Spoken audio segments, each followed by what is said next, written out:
అలాగే నిరుషాన్ గారికి నా హృదయపూర్వకమైన వందన తెలియజేసుకుంటూ ఉన్నాను. మంచిది. మరి ప్రతి వారం ఎన్నో విలువైన విషయాల్ని మనం ధ్యానం చేస్తూ ఉన్నాం. యాక్చువల్లీ నాకు రాదేమో అనుకున్నా, కానీ వచ్చిన అవకాశాన్ని సద్వినియోగపరచుకోవాలి. ఇస్తుంది ఎవరు అంటే దేవుడే. నిరీక్షణ గారు దేవుడే ప్రేరేపించి ఇస్తున్నాడు అనమాట. ఇచ్చిన దాన్ని మనం సద్వినియోగపరచుకోవాలి. ఓకే, సరే. ఇది మనం ఒక విలువైన విషయాన్ని ధ్యానం చేద్దాం. విలువైన విషయాన్ని మనం ఆలోచన చేద్దాం. మనం నేర్చుకోబోయే అంశం ఏంటంటే జ్ఞాపకం. ఏంది జ్ఞాపకం అంటే ఏంది? గుర్తు తెచ్చుకోవటం. వేటిని గుర్తు తెచ్చుకోవటం అంటే మన జీవితంలో జరిగిపోయినవి అన్నీ, చిన్నప్పుడు జరిగినవి, లేకపోతే ఏ ఒకటి జరుగుతూ ఉంటాయి కదా, వాటిని జ్ఞాపకం చేసుకోవటం అంటే గుర్తు తెచ్చుకోవటం. అవన్నీ మన కళ్ళకు కనపడతాయా? కనపడదు. గుర్తు చేసుకుంటూ ఉంటాం బాధ్యాన్ని. చూడండి, చాలామంది వేటిని జ్ఞాపకం చేసుకుంటారంటే చాలా జ్ఞాపకం చేసుకుంటారు. ఇప్పుడు ఒకరిని కదిలిస్తే నీకేందా జ్ఞాపకం అంటే, అబ్బా నా చిన్నతనంలో ఇలా జరిగింది, ఇలా ఒక సంఘటన జరిగింది. అందరికీ గుర్తుంటాయా?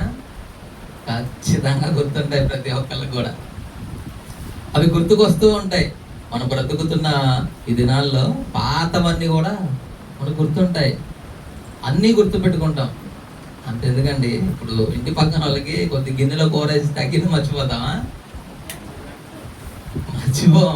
వెంటనే చెప్పేస్తాం, నీ కూరేసి ఇచ్చాగా, ఆ గిన్నె మాది అని అడుగుతాం. ఎందుకు? ఆ గిన్నెని విలువగా చూస్తాం. అరే మన ఇంట్లో అది, మనం వాళ్ళకి ఇచ్చాం, వాళ్ళు మనకి ఇచ్చేయాల్సిందే అది అని. అవి జ్ఞాపకం వస్తాయి, అవి గుర్తు చేసుకుంటూ ఉంటాం. అసలు మనం జ్ఞాపకం చేసుకోవాల్సింది ఏంటి? అసలు మనకి జ్ఞాపకం ఉండాల్సినవి ఏంటి అనేది కొద్ది మాటలుగా ఇది మీ అందరితో నేను పంచుకుంటాను. దీంట్లో ఒక 7 విషయాలు ఉన్నాయి, 7 సంఘటనలు. ఆ 7 సంఘటనలు నేను అరగంటలో మీకు వివరించేస్తాను. వేటిని మనం జ్ఞాపకం చేసుకోవాలి. మనం అన్ని జ్ఞాపకం చేసుకుంటూ ఉంటాం. అన్నిటినీ మనం జ్ఞాపకం చేసుకుంటాం, ఆలోచిస్తూ ఉంటాం. అరే ఇప్పుడు అలా జరిగింది, ఇప్పుడు ఎలా జరిగింది అని ఆలోచిస్తున్న మనము అసలు వేటిని జ్ఞాపకం చేసుకోవాలో ఒక మాటను చూసుకుంటూ మనం ముందుకు కొనసాగుదాం. చూద్దాం. అందరూ బైబిల్ గ్రంథాన్ని తీసి చూద్దాం. మొదటి దినవృత్తాంతముల గ్రంథంలో మనం ఆలోచిస్తే చూడండి, మొదటి దినవృత్తాంతముల గ్రంథం 16వ అధ్యాయం.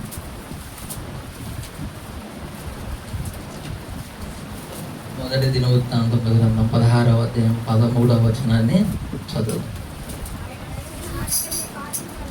ఆయన చేసిన ఆశ్చర్య కార్యములను జ్ఞాపకము చేసుకొనుడి. చూడండి, ప్రతి ఒక్కళ్ళ జీవితంలో ఆశ్చర్య కార్యాలు, అద్భుత కార్యాలు జరిగినాయా?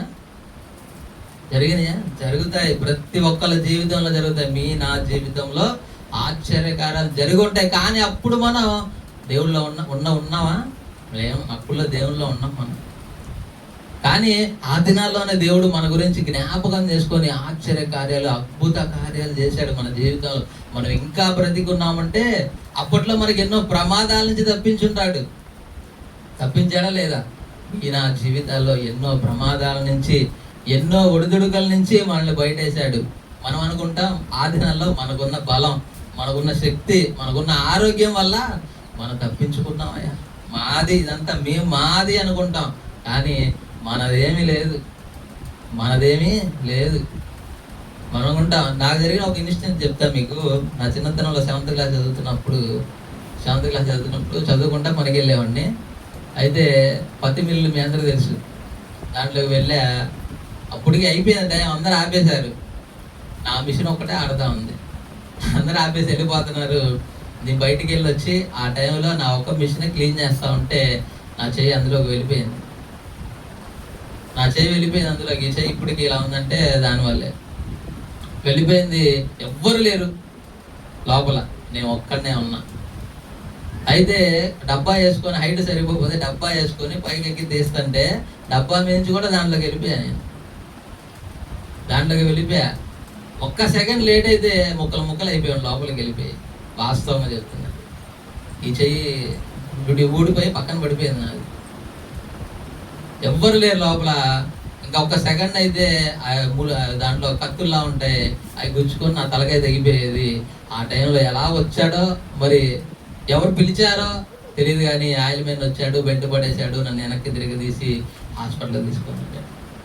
అప్పుడు నేను అనుకోని ఉంటా, వచ్చాడులే ఆయనే చూసుకొని నేను అరిశాను కదా నేను అనుకోని ఉంటా. కానీ నేను ఎప్పుడైతే దేవుళ్ళకి వచ్చానో అప్పుడు నాకు అర్థమైంది, మొట్టమొదటి పాయింట్ ఏంటంటే ఆ దినాన్ని నన్ను కాపాడింది, ఆయన్ని పంపించింది కూడా దేవుడే.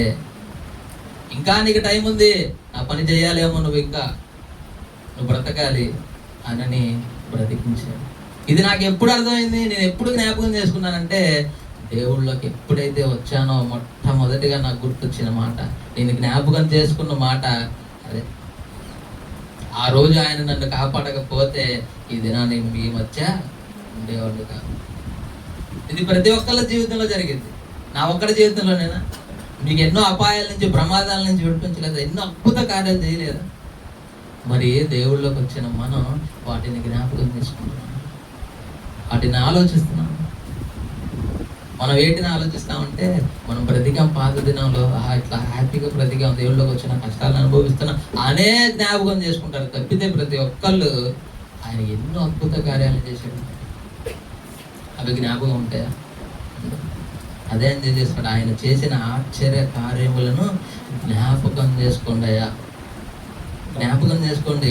ఆయన సూచిక క్రియలను, ఆయన నోటి తీర్పులను జ్ఞాపకం చేసుకోండి అని తెలియజేస్తున్నాడు. జ్ఞాపకం అవి జ్ఞాపకం చేసుకోవాలి.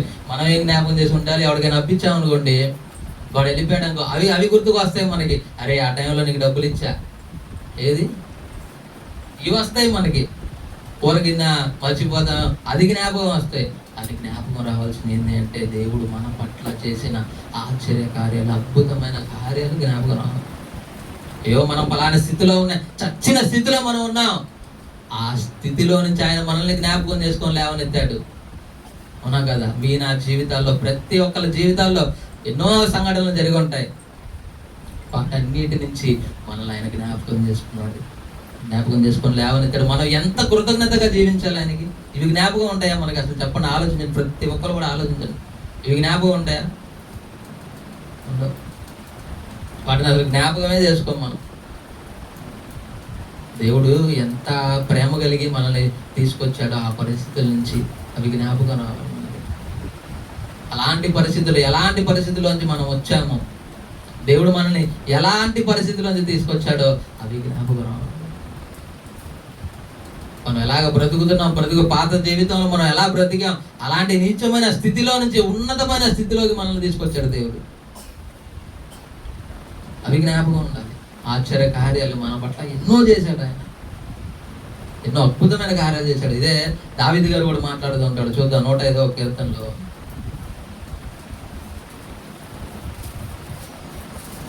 కీర్తనల గ్రంథం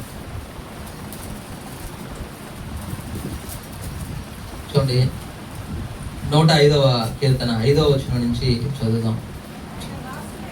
ఆయన దాసుడైన అబ్రహాము వంశస్థులారా, ఆయన ఏర్పరచుకొనిన యాకోబు సంతతి వారలారా, ఆయన చేసిన ఆశ్చర్య కార్యములను జ్ఞాపకము చేసుకొనుడి. ఇక్కడ కూడా బదిలీచేస్తున్నాడు, ఆయన చేసిన ఆశ్చర్య కార్యాలని జ్ఞాపకము చేసుకోండి, ఆయన సూచిక క్రియలను, ఆయన నోటి తీర్పులను జ్ఞాపకము చేసుకోండి. ఆయన మన దేవుడైన యెహోవా, ఆయన్ని జ్ఞాపకం చేసుకోండి. ఆయన చేసిన అద్భుత కార్యాలని, ఆశ్చర్య కార్యాలని జ్ఞాపకం చేసుకోండి. అవి మనకి జ్ఞాపకమే రావు. వాస్తవంగా చెప్తున్నాను, మీకైనా నాకైనా వాస్తవం. ఎవ్వరికీ జ్ఞాపకం ఉండవు, మర్చిపోతాం, వాటిని మర్చిపోతాం. ఇప్పుడేంటి అని ఆలోచిస్తూ ఉంటారు ప్రతి ఒక్కరు. వాటిని మనం జ్ఞాపకం చేసుకోవాలి. జ్ఞాపకం చేసుకోండి. ఆత్మీయ స్థితిలో ఉన్నతంగా ఎదగాలి, ఉన్నతంగా ఎదగాలి. మొట్టమొదటిగా నేను క్రైస్తవంలోకి రావడానికి ప్రధానమైన కారణం ఏంటంటే మా చిన్న కూతురు. ఆ అమ్మాయి కనుక ఆ రోజు ఆ పిల్ల బర్త్డేకి ప్రార్థన పెట్టకపోతే, నేను ఒక పాట చూడకపోయి ఉంటే నేను అసలు ఇప్పటికి క్రైస్తవంలో ఉండేవాడిని కదా, ఎక్కడో లోకంలో కలిసి పడి చచ్చిపోయి ఉండేది కంపల్సరీ. ఒక పాట నన్ను కదిలించింది. ఆ పుట్టుక గురించి ఒక పాట నిరీక్షణ గారు వేశారు 9వ లైన్లో. ఆ పాటను చూసి నేను మార్పు పొందాను. ఆ రోజు నుంచి చర్చికి రావడం మొదలు. ఆ పాట కనుక చూడకపోయి ఉంటే నేను ఇంకా లోకంలో బ్రతుకుతూ ఉండేవాడిని, ఇంకా దేవుదారి లోకలకి వెళ్ళిపోయేవాడిని. చూడండి, మనకి ప్రతి సందర్భంలో కూడా ఎన్నో విషయాల్ని దేవుడు మనతో మాట్లాడుతూ ఉంటాడు. బైబిల్ గ్రంథం ద్వారా మాట్లాడుతూ ఉంటాడు. ఆ మాట్లాడినప్పుడు మనం వాటిని స్వీకరించాలి. చాలా మంది ఎలా ఉంటారంటే ఆ మాటల్ని తీసుకోరు ఎక్కువగా. దేవుడు మనతోనే కదా మాట్లాడతాడు. మనతో మాట్లాడినప్పుడు మనం చెవి యొక్కాలి, ఆలకించాలి. చూడండి, ఎన్ని అద్భుతాలు చేశాడు ప్రియులారా. మనం జ్ఞాపకం ఉంచుకోవాల్సింది మొదటిది ఏంటంటే ఆయన చేసిన ఆశ్చర్య కార్యాలు, అద్భుతాలని జ్ఞాపకం చేసుకోండి. ఓకే, ముందుకు వెళ్దాం. హగ్గయి గ్రంథం.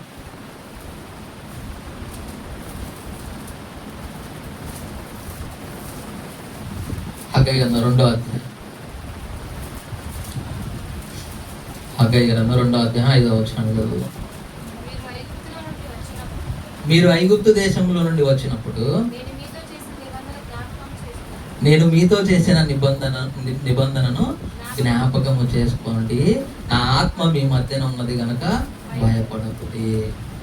ఏం తెలియజేస్తున్నాడంటే ప్రియులారా, చూడండి, మీరు ఐగుప్తు దేశంలో నుండి వచ్చినప్పుడు నేను మీతో చేసిన నిబంధనని జ్ఞాపకం చేసుకోండి.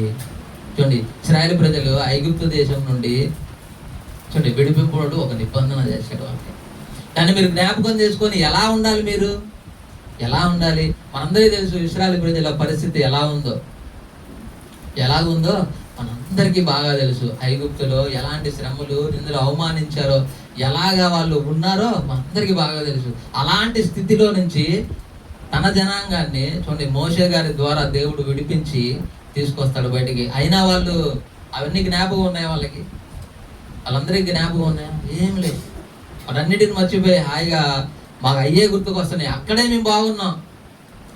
ఆ అరణ్యంలో నడిచినప్పుడు మోషే గారితో మాట్లాడతారు వాళ్ళంతా. మోషే గారికి తెలియజేస్తారు, మాకు అక్కడే బాగుందయా, ఈ అరణ్యంలో చంపడానికి మమ్మల్ని తీసుకొచ్చావా అని మోషే గారి మీద తిరుగుబాటు చేస్తారు దేవుడి మీద. చూడండి, వాళ్ళకి జ్ఞాపకం ఉందా? వాళ్ళు ఎలాంటి స్థితిలో నుంచి తీసుకొచ్చాడో దేవుడు, ఈ జ్ఞాపకం ఉందా? అస్సలు లేదండి. మాకు ఆ దోసకాయలు, ఆ కాకరకాయలు అవే జ్ఞాపకం ఉన్నాయి వాళ్ళకి. మరి బానిసలుగా మేము బ్రతుకుతున్నాం, మమ్మల్ని స్వతంత్రులుగా చేశాడు, తీసుకొచ్చాడు బయటికి అనేది జ్ఞాపకం ఉన్నాయా ప్రతి ఒక్కరికి? వాళ్ళ జ్ఞాపకం ఉన్నాయా? అస్సలు లేవండి. మర్చిపోయి దేవుడి మీద తిరుగుబాటు చేశారు. ఆయన నిబంధనని మర్చిపోయారు. మనము కూడా ఆలోచించండి. మనకు కూడా ఎన్నో నిబంధనలు, మనం కూడా ఎన్నో దేవుడికి మాట ఇస్తాం. మాట నిలబెట్టుకునే వాళ్ళు ఎంతమంది, ఆ మాట ఇచ్చి కూడా తప్పిపోయే వాళ్ళు ఎంతమంది? ఎవరికి తెలుస్తాయి అంటే వాళ్ళ మనస్సాక్షికి వాళ్ళకి తెలుస్తాయి. వాళ్ళ మనస్సాక్షికి వాళ్ళకి తెలుస్తాయి. చూడండి, ఆయన నిబంధనను జ్ఞాపకం చేసుకోవాలి. ఏంటి ఆయన నిబంధన? ఏంటి ఆయన కట్టడలు? ఆయన నిబంధన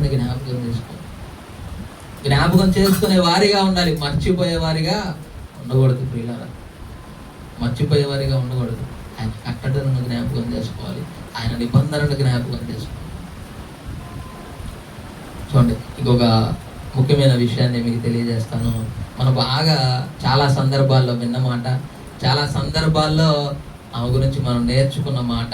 యేసుక్రీస్తు ప్రభు వారు అంటాడు లూకా సువార్తలో ఒక మాట, 17వ అధ్యాయం 32వ వచనంలో, లోతు భార్యను జ్ఞాపకం చేసుకోండి. ఎందుకు జ్ఞాపకం చేసుకోమన్నాడు? ఎందుకు? అది ఎప్పుడు జరిగిన సందర్భం? అది ఎప్పుడు ఆది కాండంలో జరిగిన సందర్భం. మళ్ళీ దాన్ని కొత్త నిబంధనలో పోయి లూకా సువార్తకు వచ్చేప్పటికి మళ్ళీ మాట్లాడుతున్న మాట, లోతు భార్యను జ్ఞాపకం చేసుకోండి. ఎందుకు జ్ఞాపకం చేసుకోవాలి అని కనుక మనం ఆలోచిస్తే, మనం ఎన్నో సందర్భాల్లో విన్నాం మాట. లోతు భార్యను జ్ఞాపకం చేసుకోండి. ఎందుకు జ్ఞాపకం చేసుకోవాలో కొన్ని విషయాలు మీకు తెలియజేస్తాను. ఆదికాండం 19వ అధ్యాయం.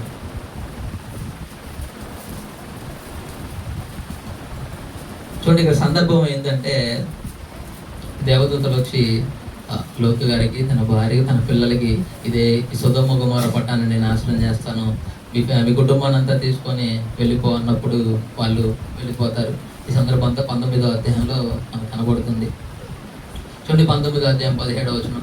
ఆ దూతలు వారిని వెలుపలికి తీసుకొని వచ్చిన తర్వాత, అంటే 16 పైన, అతడు తడువు చేసిన అతని మీద యెహోవా కనికరము చూపడం వలన ఆ మనుషులు అతని చేతిని, అతని భార్య చేతిని, అతని ఇద్దరు కుమార్ చేతిలో పట్టుకొని వెలుపలికి తీసుకొని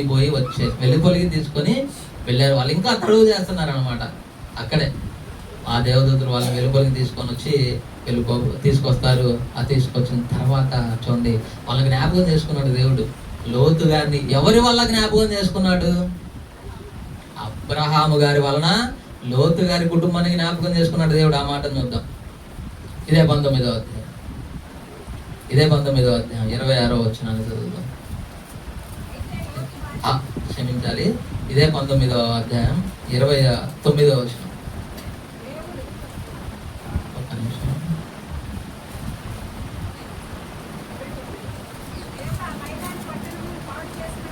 ఆ దేవుడు ఆ మైదాన పట్టణం పాడు చేసినప్పుడు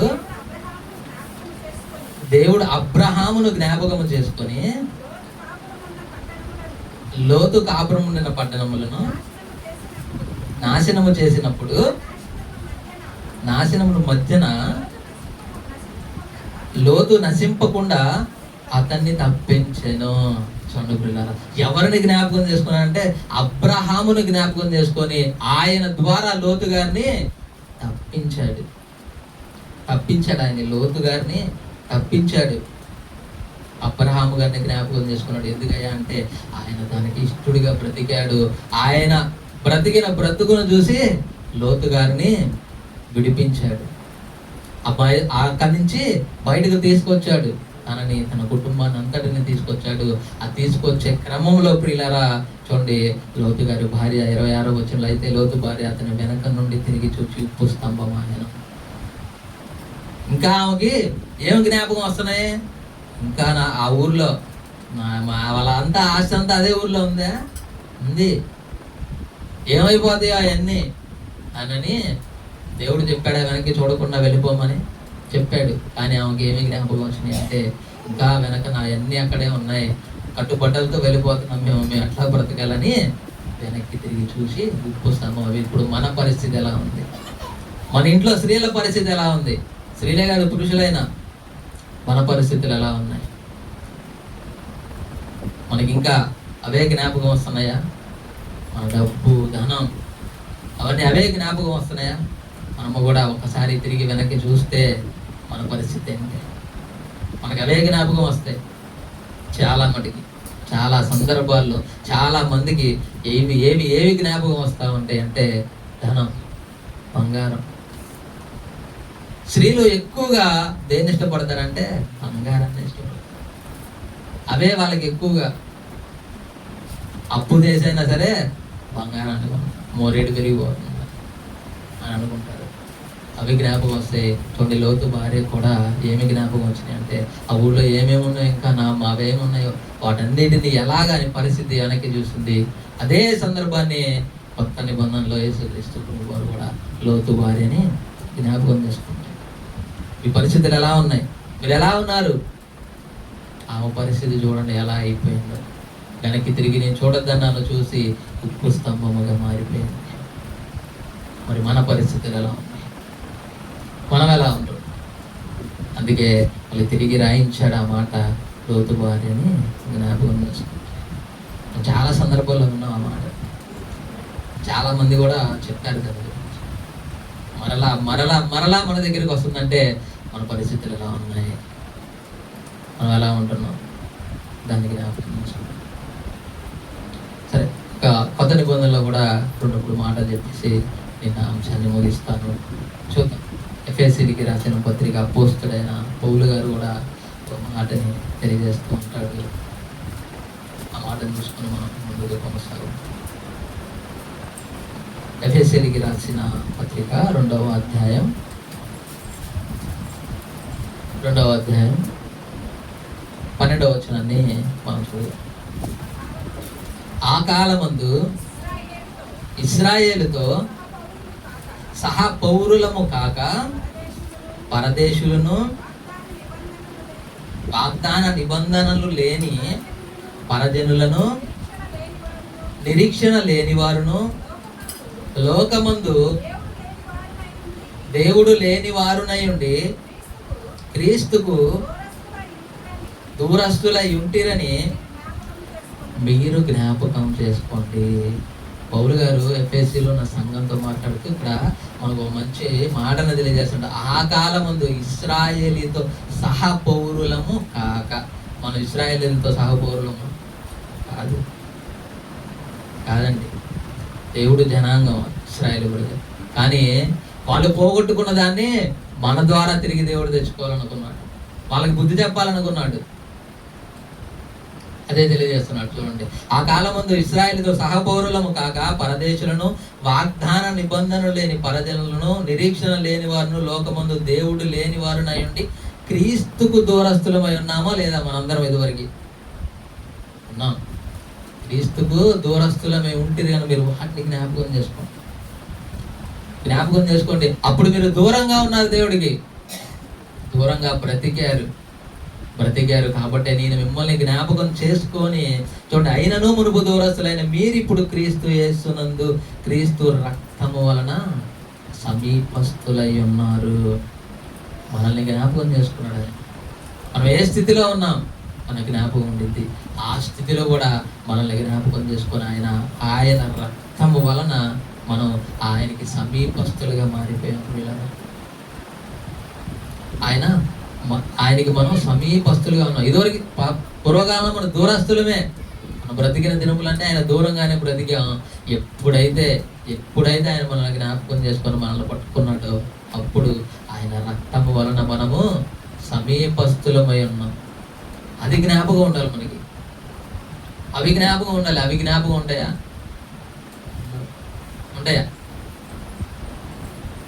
ఇది అందరు తలకాయల కింద దింపారింది. అవి జ్ఞాపకం ఉంటాయా?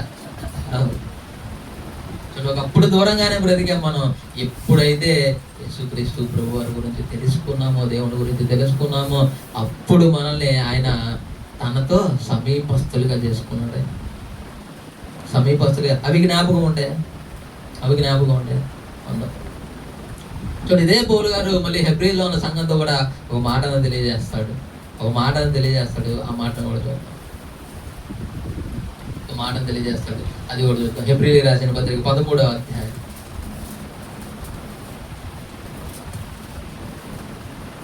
3వ వచనం, 2వ వచనం, 3వ వచనం నుండి కలిపి ఉంటాయి. మీరును వారితో కూడా బంధింపబడినట్లు బంధకములోనున్న వారిని జ్ఞాపకము చేసుకొనండి. మీరును అంటే మనము కూడా బంధకాల్లో ఉన్నామా? బంధకాల్లో. మీరును వారితో కూడా బంధింపబడినట్లు బంధకములో ఉన్న వారిని మనం జ్ఞాపకం చేసుకోవాలి. అంటే ఎవరిని? ఇప్పుడు మనం బంధకాల నుంచి విడిపింపబడి దేవుళ్ళకి వచ్చాం. ఇంకా ఎవరున్నారు? మన సహోదరులు, మన ఇంటి వారు, మన ఇరుగు పొరు వారు, మన చుట్టాల్లో ఉన్న వాళ్ళు ఎంతమంది ఇంకా బంధకాల్లో ఉన్నారు గమనించి. వారందరినీ మనం జ్ఞాపకం చేసుకోవాలి. ఒకప్పుడు మనము బంధకాల్లోనే ఉన్నాం. మనల్ని కూడా ఒక ఆయన జ్ఞాపకం చేసుకొని ఆయన దగ్గర తీసుకొచ్చాడు. మరి మనం ఎవరిని జ్ఞాపకం చేసుకోవాలి? వారందరినీ కూడా మనం జ్ఞాపకం చేసుకోవాలి. మనం రక్షింపబడ్డాం, మనం వచ్చాం, దేవుని రాజ్యానికి కొనుక్కోబడతాం. మరి మన వాళ్ళందరూ కూడా రక్షణ పొంది దేవుని రాజ్యానికి స్వతంత్రులు అవ్వాలిగా. మరి వాళ్ళని జ్ఞాపకం చేసుకోవాలా? ఖచ్చితంగా చేసుకోవాలండి. నీ కుటుంబంలో కావచ్చు, ఇరుగు పొరుగు వారు కావచ్చు, నీ బంధువులు కావచ్చు, నీ రక్త సంబంధికులు కావచ్చు, ఎవరైనా కావచ్చు, వారందరినీ నువ్వు జ్ఞాపకం చేసుకోవాలి. అయ్యా వాళ్ళందరూ ఇలా ఉన్నారు, వాళ్ళ కొరకు విజ్ఞాపన చేయాలి. వారిని జ్ఞాపకం చేయాలి. దేవుని దగ్గర మొరపెట్టాలి. వాటిని జ్ఞాపకం చేసి ఎప్పుడు చాలా మంది ఎలా ఉంటారంటే వాళ్ళ పరిస్థితుల్ని తెలియజేస్తారు కాబట్టి, కానీ ప్రార్థనలో కానీ దేంట్లో అయినా అని చాలా సందర్భాల్లో చాలా మందిని చూసా. చాలా మంది ఎలాగ ప్రార్థిస్తారంటే అయ్యా మాకు ఇది లేదు, మాకు అది లేదు. చాలా మంది అడిగే వాళ్ళు కూడా ఏం అడుగుతారంటే చాలా సందర్భాల్లో, అయ్యా మా అమ్మాయికి పెళ్ళి అవ్వలేదే, మా అబ్బాయికి ఉద్యోగం రాలేదే, మా అమ్మాయి ఫస్ట్ మార్కులతో పాస్ అవ్వలేదు, వీటిని అడుగుతూ ఉంటారు చాలా మంది. వీటినే ఎక్కువగా అడిగేది. అయ్యా మరి చాలా మంది ఇంకా లోపల బ్రతుకు, నా రక్త సంబంధికులు కావచ్చు, నా బంధువులు కావచ్చు, నా ఎరుగుపుడు కావచ్చు, వాటి గురించి ప్రార్థన చేయని ఎక్కువ నేను అడుగుతాను. వాళ్ళకి జ్ఞాపకం చేసుకుంటాను, వాళ్ళని జ్ఞాపకం చేసుకోవాలి. ఎందుకంటే రక్షణ పొందాం, మనం వచ్చాం, బంధకాల నుంచి విడిపింపబడ్డాం. ఇంకా అనేక మంది అదే బంధకాల్లో కొట్టుమిట్టాడుతూ ఉన్నాం. వాళ్ళని జ్ఞాపకం చేసుకోవాలి, వాళ్ళ కొరకు విజ్ఞాపన చేయాలి, కన్నీటి ప్రార్థన చేయాలి, దేవుని దగ్గర మొరపెట్టాలి, అవి జ్ఞాపకం చేసుకోవాలి. చివరిగా ఒక్క మాటను చూపిస్తాను, దాని గురించి కొద్దిగా మాట్లాడుకొని ఈ అంశాన్ని ముగిద్దాం. యూదాపత్రిక. యేసుక్రీస్తు ప్రభు వారు కూడా చూడండి మన కొరకు, యేసుక్రీస్తు ప్రభు వారు కూడా ఆయన చెప్పిన మాటలు మనకు జ్ఞాపకం ఉంటాయి. అపోస్తులు కానీ యేసుక్రీస్తు ప్రభు వారు కానీ ఎన్నో మాటలు మనకు చెప్పాడు, ఎన్నో మాటలు చెప్పారు వాళ్ళు. అవన్నీ మనకి జ్ఞాపకం ఉంటాయి. చూడండి, మనం రక్షణ పొందేటప్పుడు బాప్తిస్మ కార్యక్రమం జరుగుతున్నప్పుడు మనకి కొన్ని మాటలు చెప్తారు, భాషగా చెప్తారు. ఎలాంటి పరిస్థితులు వచ్చినప్పటికీ నువ్వు దేవుడిని విడిచిపెట్టకూడదే అని చెప్తాడు. అవన్నీ మనం కొనసాగుతున్న క్రమంలో అవి మనకి జ్ఞాపకం ఉంటాయి. అరే మనం అప్పుడు దేవునికి మాట ఇచ్చామే, మనం ఇలా బ్రతుకుతానం, శ్రమ వచ్చినా, నిందొచ్చినా, అవమానాలు వచ్చినా, మన శరీరం సహకరించకపోయినా మన దేవుని పనిలో కొనసాగుదామని అప్పుడు మాట ఇచ్చామే, అవి జ్ఞాపకం ఉంటాయా? అవి జ్ఞాపకం రావు మనకు అసలు. అప్పుడే మర్చిపోతారు చాలా మంది. మరి అప్పుడు మన దేవుడికి మాట ఇచ్చి మనం రక్షణ పొంది ఆయనలో కొనసాగుతున్నామే. అప్పటికి మనం దేవుని గురించి తెలుసుకొని ఉంటాం, కొద్దో గొప్ప తెలుసుకుంటాం. దైవజనుల ద్వారా, సహోదరుల ద్వారా, ఆత్మీయుల ద్వారా ఎన్నో దేవుని గురించిన మాటల్ని మనం తెలుసుకుంటూ ఉంటాం. యేసుక్రీస్తు గురించి కానీ, అపోస్తుల గురించి కానీ, శిష్యుల గురించి కానీ మనం తెలుసుకొని మాటిస్తాం. ఆ మాట ఇచ్చిన ఆ మాట మన జ్ఞాపకం ఉంటుందా? మర్చిపోతాం. అప్పుడే తీసుకుంటాం, నెల, 2 నెలలు, 3 నెలలు, సంవత్సరం. ఆ తర్వాత ఏంటి మన పరిస్థితి? చూడండి, ఆ మాటను మనం జ్ఞాపకం చేసుకోవాలి. అపోస్తులు కానీ, యేసుక్రీస్తు ప్రభు వారు కానీ చెప్పిన ప్రతి మాటని మనం జ్ఞాపకం చేసుకొని ఆత్మీయ స్థితిలో అభివృద్ధి పరుచుకుంటూ ముందుకు వెళ్ళాలి తప్ప వెనకడుగు వేయకూడదు. అందుకే యేసుక్రీస్తు ప్రభు వారు అంటారు, నాగటి మీద చేయి పట్టి వెనక తట్టు చూచువాడు నాకు పాత్రుడు కాడు. వెనక తట్టు చూసేవాడు నాకు పాత్రుడు కాడు. చూడండి, చివరిగా ఒక మాట, యూదాపత్రిక ఎన్ని అధ్యాయాలు ఉంటాయంటే ఒకటే అధ్యాయం ఉంటుంది. చూడండి, 18వ వచనాన్ని మనం చదువుదాం. 18వ వచనం. అయితే ప్రియులారా, అంత్యకాలమునందు తమ భక్తిహీనమైన దురాశల చొప్పున నడుచు పరిహాసకులుందురని మన ప్రభు అయిన యేసుక్రీస్తు అపోస్తలులు పూర్వమందు మీతో చెప్పిన మాటలను జ్ఞాపకం చేసుకోండి. ఎవరెవరు చెప్పారంట? యేసుక్రీస్తు ప్రభు వారు, అపోస్తలులు. మాట ఎన్నో అద్భుతమైన మాటలను మాట్లాడారు ప్రియులారా, ఎన్నో అద్భుతమైన మాటలు. చూడండి, భక్తిహీనమైన దురాశలను చొప్పున నడుచు పరిహాసకులుందురని. భక్తిహీనత చొప్పున, చూడండి, భక్తిహీనమైన, ఇందాక నిరసన గారు మాట్లాడారు, ఏ హీనత ఉండకూడదంట? భక్తిహీనత ఉండకూడదు. రక్తహీనత ఉన్నా పర్లా, ఏదో డాక్టర్ దగ్గర చూపించుకుంటే తగ్గిపోయింది, ఏ ఒకటి తింటే తగ్గిపోయిందే లేదా? తగ్గిపోయింది. కానీ భక్తిహీనత మాత్రం ఉండకూడదు. అది దేవునికి ఇష్టం ఉండదు ప్రియులారా, ఇష్టం ఉండదు. భక్తిహీనమైన దురాశల నుండి చెప్పున నడుచు పరిహాసకులుందురని మన ప్రభు అయిన యేసుక్రీస్తు అపోస్తలులు పూర్వమందు మీతో చెప్పిన మాటల్ని మరి జ్ఞాపకం చేసుకోవాలి. అలాంటి వారు ఉంటారు అని పూర్వమందే రాయబడిన ఈ మాట. దేనికి రాయబడ్డే? యుగాంతమందున్న మనకి బుద్ధి కలగడానికి. ప్రతి మాట యుగాంతమందున్న మనకి బుద్ధి కలగడానికే రాయబడినాయి. అవి మనం గమనించాలి. ప్రతి ఒక్కరు కూడా మనం గమనిస్తామా? అవి జ్ఞాపకం ఉంటాయా? ఏదో ఆదివారం ప్రార్థనకి రావాలి కాబట్టి వచ్చాం, కూర్చోవాలి కాబట్టి కూర్చున్నా, వాళ్ళు ఏదో మాట్లాడుకుంటారు విన్నాం కాబట్టి విన్నాం, ఇంతే. మళ్ళీ నెక్స్ట్ వారానికి వచ్చేపాటికి ఇక్కడ నిలబడి ఎవరో ఒకరు నడిపిస్తూ ఉంటారు, అడుగుతారు అందరూ, నాకేం నువ్వు చెప్పు అలా అనుకుంటారు. అది ఇది ఒక్క వారమే. అవి జ్ఞాపకం ఉంటాయా? ఇది ఒక్క వారానికి మర్చిపో. కానీ ఎప్పుడో ₹1,00,000 అప్పించామనుకో 10 సంవత్సరాల క్రితం, అది జ్ఞాపకం ఉండిద్దా?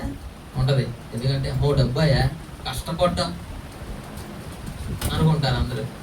ఒక్క వారం క్రితం, పోయిన వారం చెప్పిన అంశం, టాపిక్ జ్ఞాపకం ఉంటాయి. గమనించండి, మనం ఎలాంటి స్థితిలో ఉన్నాం, మన పరిస్థితులు ఎలా ఉన్నాయి, వాటిని జ్ఞాపకం చేసుకోవాలి. పూర్వమందు పిల్లరా, యేసుక్రీస్తు ప్రభువారు అపోస్తులు చెప్పిన మాటల్ని మనం జ్ఞాపకం చేసుకోవాలి. అలా జ్ఞాపకం చేసుకొని మన అడుగులు ముందుకు వేయాలి. ఇంతకీ మనం ఏ జ్ఞాపకంలో ఉన్నాం? ఎవరి స్లోలో వాళ్ళు ఉన్నారు, ఎవరి స్లోలో వాళ్ళు ఉన్నారు. ఇంతకీ మనం ఏ జ్ఞాపకంలో ఉన్నాం? మా జ్ఞాపకాల్లో మేము ఉంటామయ్యా అంటారా? గమనించి ప్రతి ఒక్కరు కూడా ఈ మాటలన్నింటినీ జ్ఞాపకం చేసుకోవాలి. మనం ఏ జ్ఞాపకాల్లో ఉన్నామో ఎవరి పరిస్థితులు వాళ్ళకి తెలియజేస్తూ ఉంటాయి. కాబట్టి ప్రతి ఒక్కరు కూడా ప్రతి పరిస్థితి నుంచి బయటకు వచ్చి పూర్వమందు మనం ఏ స్థితిలో ఉన్నాం వాటిని జ్ఞాపకం చేసుకొని ఇప్పుడు ఉన్నతమైన స్థితిలో ఉన్నాం. మన తోటి వారు ఇంకా అనేకులు బంధకాల్లోనే ఉన్నారు, వాళ్ళని జ్ఞాపకం చేసుకుంటూ వాళ్ళ వరకు దేవుని దగ్గర విజ్ఞాపన చేస్తూ ముందుకు కొనసాగుదామని నా మాటలు ముగిస్తున్నాను. చిన్న ప్రార్థన చేసుకున్నాను.